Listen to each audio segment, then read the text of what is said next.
अरे अच्छा ओके, हमारा इंट्रोडक्शन डोरमेंट कंपनी। अभी डोरमेंट कंपनीज के बारे में मैंने फर्स्ट सेकंड चैप्टर्स में तुमको बताया था, थोड़ा बता क्या होता है डोरमेंट कंपनी। हाँ, इनएक्टिव। हाँ, so it can be a new company can also be getting a status of dormant company कि उनको कोई काम करना नहीं है but they wanted to incorporate themselves thus a dormant company. या तो it can also be a thing कि यहाँ पर उन्होंने नाम रिजर्व करने के लिए मतलब न्यू, या तो फिर ऐसा हो सकता है कि वो लोग काम कर रहे थे बट लेटर ऑन कोई भी तरीके से कुछ ऐसा हैपनिंग्स है कि इस वक्त उस कंपनी में कोई काम नहीं है, या तो उनका काम बंद है, या तो उन्होंने अपना सारा काम किसी और कंपनी में शिफ्ट करवा रखा है। सो इन सब केसेस में भी एक डोरमेंट कंपनी काम कर सकती है। ठीक है, तो ये हमको समझ में आता है।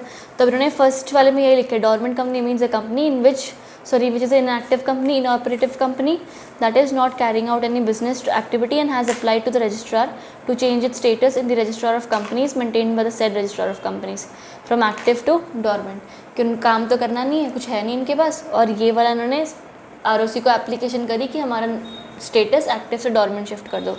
A company may become a dormant immediately after its registration or after a few years of its incorporation। जैसे मैंने तुमको बताया, तो नया या तो बाद में। There are many reasons as to why a company may change its status from active to dormant.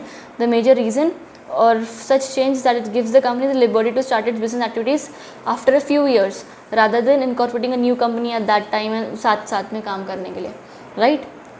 उसके अलावा company may also choose to temporarily shut down its operations due to adverse market conditions and decide to commence its operation at a future date. In such cases also company may apply for their application. बढ़िया।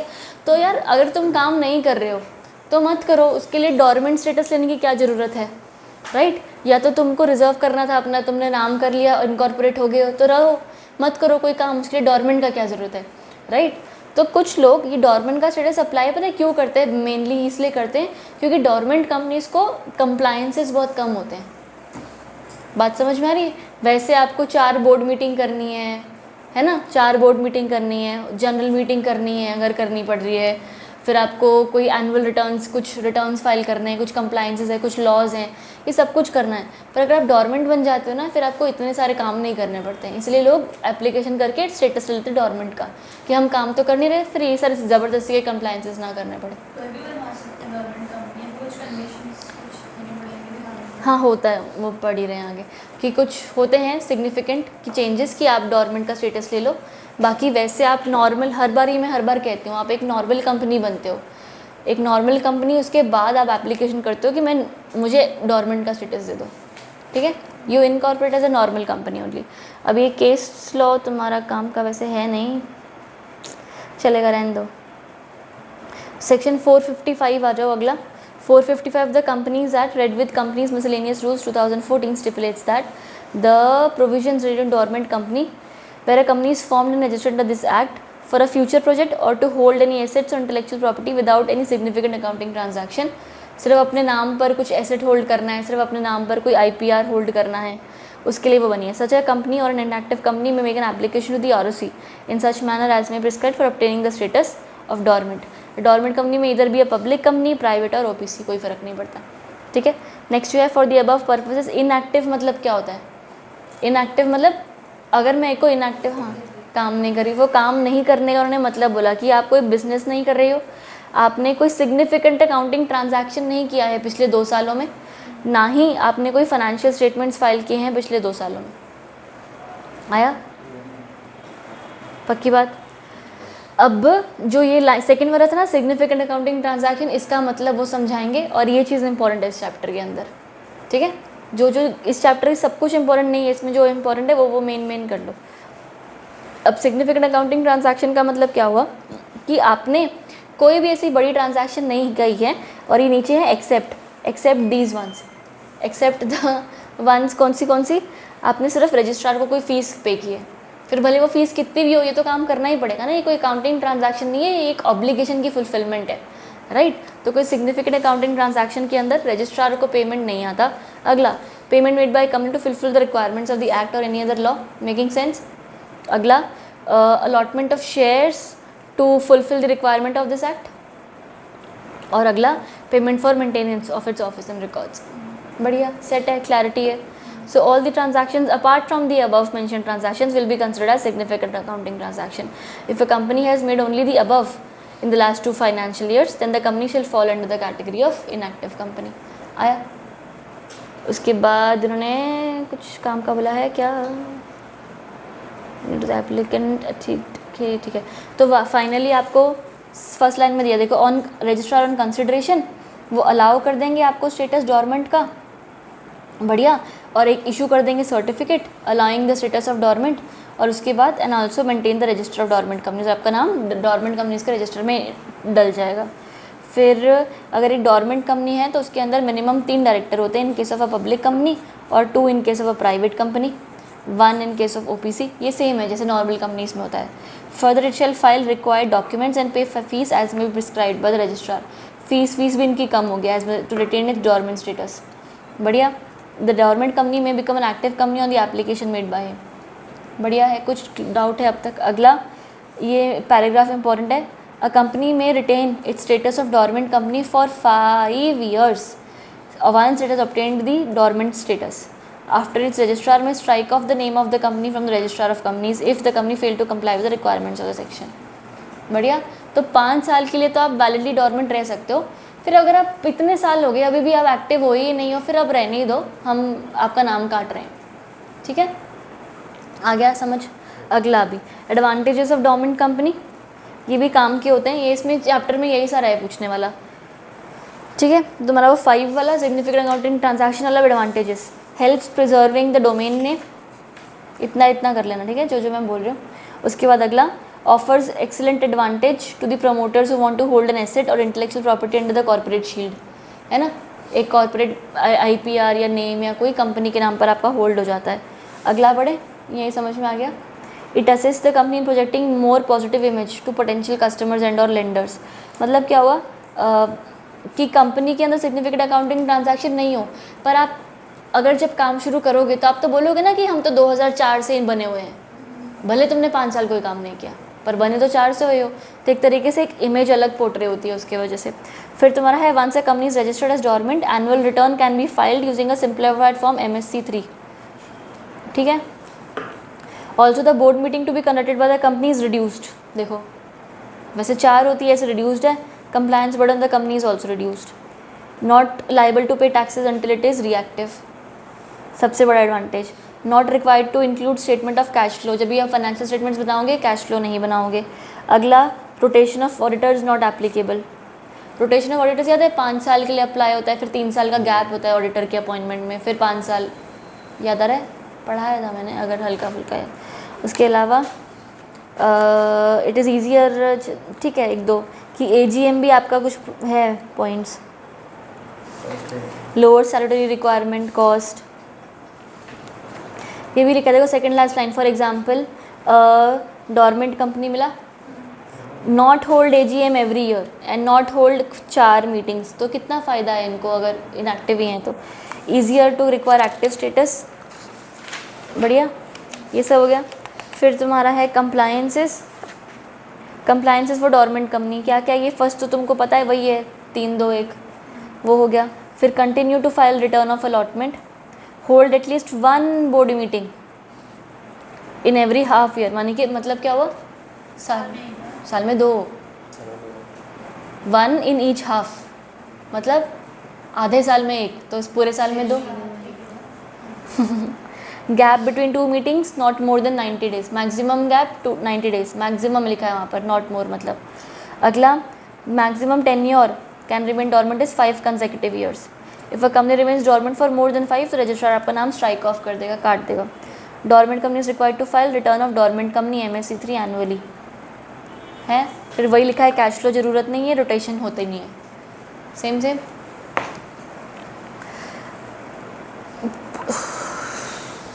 Illustration आ जाओ. A limited company wants to start its operations after 3 साल. For the business purpose the company needs to acquire land. The land prices will be very high after 3 साल. बात समझ में आ रही है, लोग कहाँ जा रहे हैं. फिर hence in this case the company will acquire the land at the current price which is much cheaper as compare to land prices after 3 years and applying the dormant status afterwards. बढ़िया, आया समझ. अगला procedure to obtain status.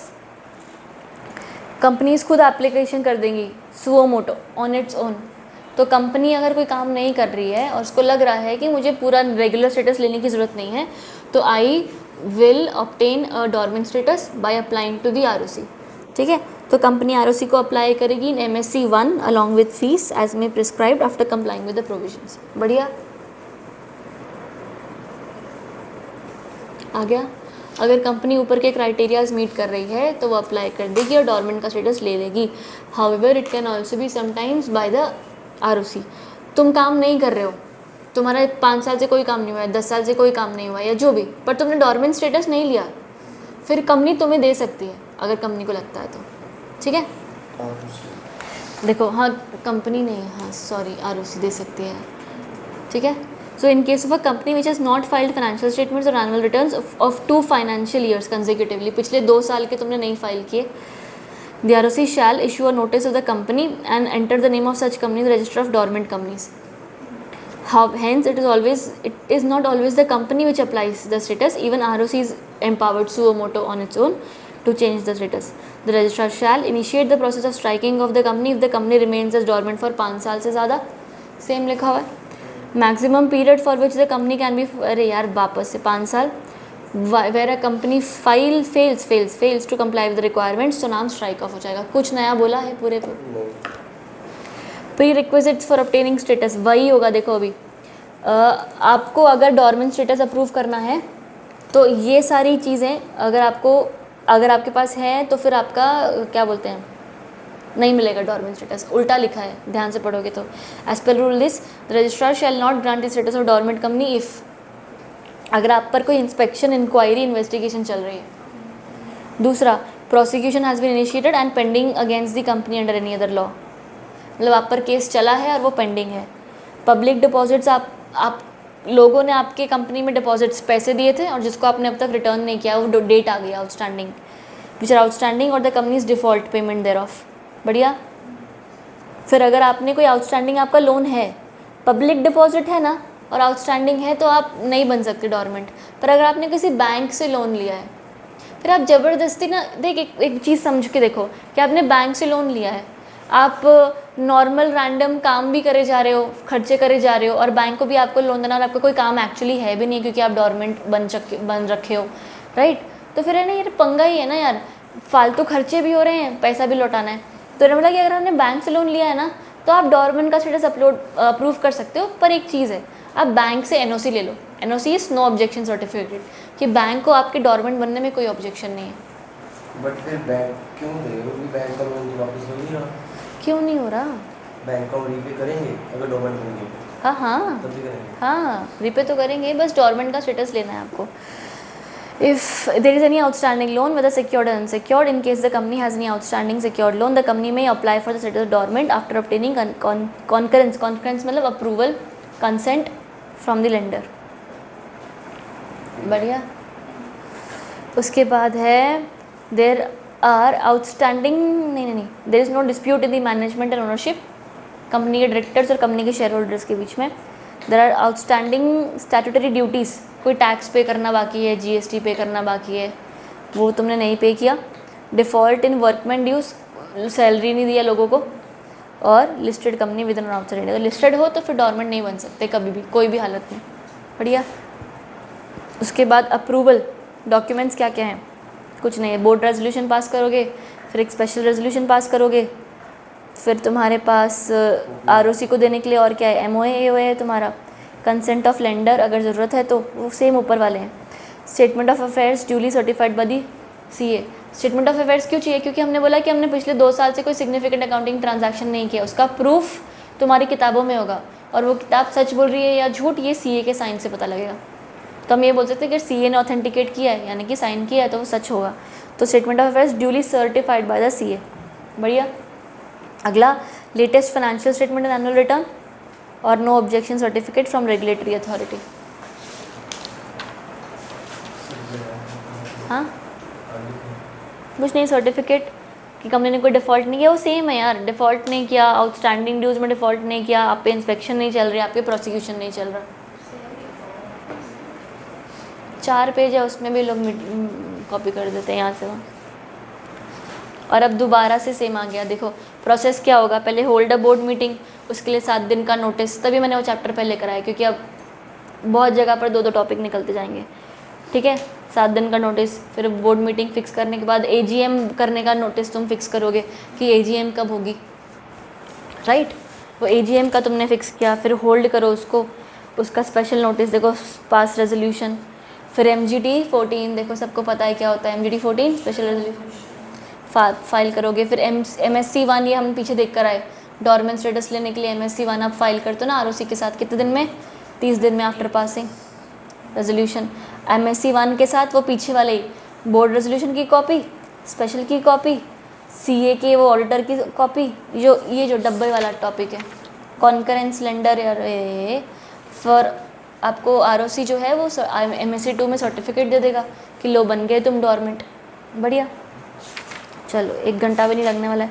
Process to obtain the status of active company from dormant, अब dormant से active बनना है तो क्या करोगे, बढ़िया, वापस धंधे में आना है तो तुम अप्लाई करोगे, second line first paragraph, application shall be made in MSc 4 for obtaining the status of N active company from dormant before the end of the 5 consecutive years, है ना, क्योंकि 5 साल बाद तो स्ट्राइक ऑफ हो जाते हो, from the date of becoming of dormant. In case the said application is not made before the 5 years, the name of the, ठीक है, रिमूव, चौथी बार बोल दिया उन्होंने रिमूव, बढ़िया। अगला, more over if any company has contravened any of the condition mentioned in the grounds for application obtaining the status of dormant company, मतलब क्या, तुमने पहले कोई क्राइम गलती की थी जहाँ पर तुमने जब एक्टिव से डॉर्मेंट बने थे ना तब तुमने कोई मिस्टेक किया था। contravened any conditions mentioned in the ground for application for obtaining the status of dormant, dormant बनने के लिए जब एप्लीकेशन किया तब गलती की, the director should with in 7 दिन of such contravention file an application for obtaining the status of an active company, ठीक है। तो अगर ऐसा कुछ है तो 7 दिन के अंदर अंदर तुम कर दो एप्लीकेशन की, एक्टिव बना दो। The registrar can take actions to remove the company from the list of dormant if it is observed that the company has contravene the conditions of granting the dormant. आया, dormant company shall follow the below process for obtaining, और अब तुम्हारा क्या है, MSc 1 में तो वो था ना डॉर्मेंट का, कुछ है अगले पैराग्राफ में, है मन्नत लास्ट वाले में नहीं है ना, वही 7 दिन वाला ही है ना, पढ़ा लास्ट पैराग्राफ। अब एक्टिव बनना है ना तो वही board meeting, general meeting, application, hold board meeting, prepare MSc 3 बनता है क्यों, फाइनेंशियल स्टेटमेंट्स के लिए, in the year of application, उस साल आपने जब आप एप्लीकेशन करो तब आपकी फाइनेंशियल स्टेटमेंट्स का पूरा जाएगा। MSc 4 वो application to obtain the status of active along with fees and along with MSc 3, तो MSc 4 दोगे प्लस फीस प्लस MSc 3 जो ऊपर बोला है वो, फिर आपको सर्टिफिकेट मिल जाएगा। MSc 5 में ख़त्म चैप्टर।